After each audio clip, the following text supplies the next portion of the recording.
Erin Kelly is the CEO of Advanced Symbolics, Inc., and she joins us on the line. How are you doing, Erin? Great.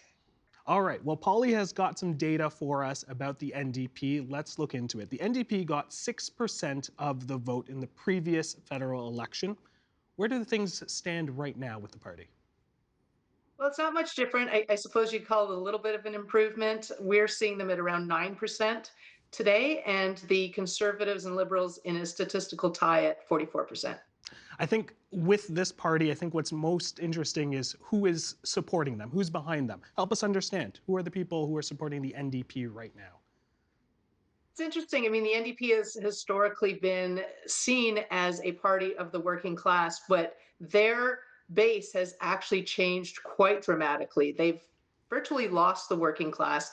And today we see that the NDP is really appealing more to that highly educated, upper middle class contingency. So we're seeing doctors and teachers, artists, journalists, and some municipal workers who have stayed with the NDP. And it's really interesting when we look at the working class that have stayed with the NDP, we see a really clear delineation. So if you're an auto worker or a steel worker, it used to be that your conflicts were with management. They were domestic, so to speak. Mm. And people looked to the NDP at that time. But today, these workers, they see their challenges being more international, right? With tariffs, with Trump.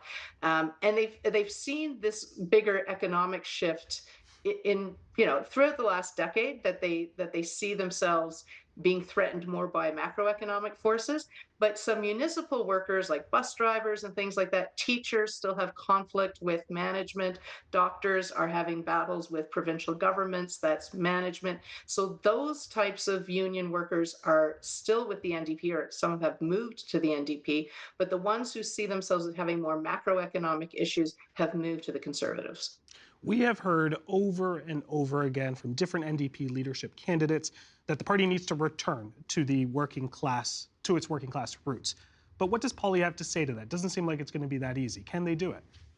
No, no, in No. a word, no. And for two reasons. Number one, this group is already being well represented by the Conservatives, and they're happy with the Conservative leadership. They like Pierre Poilievre, they like Doug Ford, they like Danielle Smith. So these politicians, these leaders are appealing to them. So number one, until there is a dissatisfaction with these leaders, there's no way for somebody else to come in and suddenly pick up what they've spent years developing.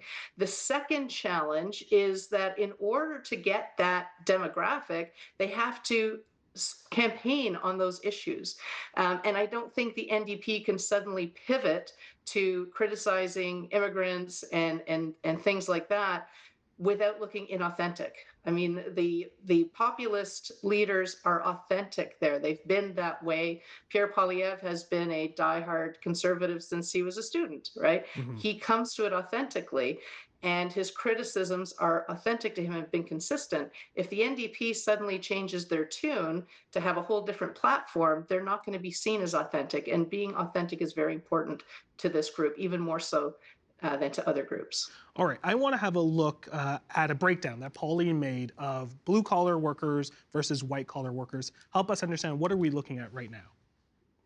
So you'll see there's two different colored bars. So the gold bars are the white collar workers and what's important to them, what would score political points with them. And the blue bars are the blue collar workers, what they want to hear on the campaign hustings right now. And what does this reveal of the NDP party? Well, they have different priorities. So if you're in the NDP and your constituency is now those white collar workers, so you don't see the Green Deal here. Tax the rich, it's get rid of tax breaks for the rich, not tax the rich. And there's a very subtle difference there, which we can go into if you like. But they're into youth unemployment. They want to see fair immigration policies. They're saying, hey, if we need doctors, let's bring in doctors and let them be doctors. Why do we have doctors driving cabs? These are one of the number one things that they want to see is we're bringing in immigrants for their skills, but we're not utilizing their skills once they get here. They want to see that red tape go away. They want to see a real strategy, especially now with AI. They're concerned about their kids getting jobs and having careers. So that's what you really want to focus on there. And then getting rid of these loopholes in the tax system. In the blue collar, the number one thing is housing, and they've got this 3 million homes thing that's really popular online. And they want that because they want the jobs that go with it. These are construction workers, plumbers, electricians. Yes, we need housing. It is also going to be a boom to their economy. And then you have this Canada proud element. This is the flag waving, putting the flag on your car, very proud Canadian. And it's not that white collar workers aren't proud Canadians. They are, of course, but they're not flag wavers, and it's not something you can campaign on. As the NDP begins to rebuild, what does it have to do to bring back some of those blue-collar workers they have lost to the Conservative? Or can they do that? I just don't think they can. If they wanted to, they would have to. So you see here travel visas, you see immigration reform. So in this blue collar space, they see immigrants as a threat to their jobs. They think Canada needs to severely limit immigration.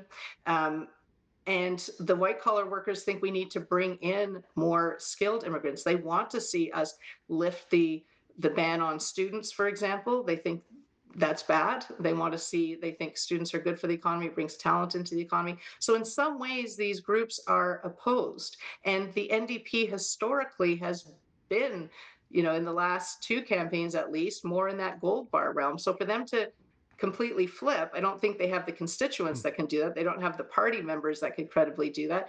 And it wouldn't be seen as authentic. And like I said, it's very important to this group. This is part of the reason why Trump is so popular. They see him as somebody who does what he said he would do. So that authenticity is really important to this group. And I don't think the NDP suddenly flipping the messaging would be well received. They'd have to get a very special leader in to be able to do that. Well, you speak about that authenticity. Right-wing populists have successfully been able to tap into that anger, the grievance. Can the NDP potentially return to its populist roots and tap into those same sentiments? I don't think so. I think the sentiments are just very different from the anger that the NDP has been expressing in the past. I think if they double down on look at these gold bars are they're great campaign issues, right? How do we get our new Canadians working in the fields for which they trained? How do we navigate AI, et cetera, for young people? Young people are really hurting in this economy. These are great campaign platforms that the NDP are aligned with already. They don't have to realign. They can credibly take up this mantra. They just have to focus on that.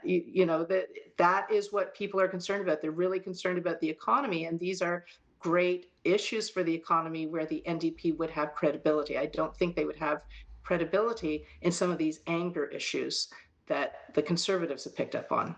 Erin Kelly, we are going to have to leave it there. Really appreciate the insights. Always a pleasure to have you and Polly on the program. Thank you. Great. Thank you.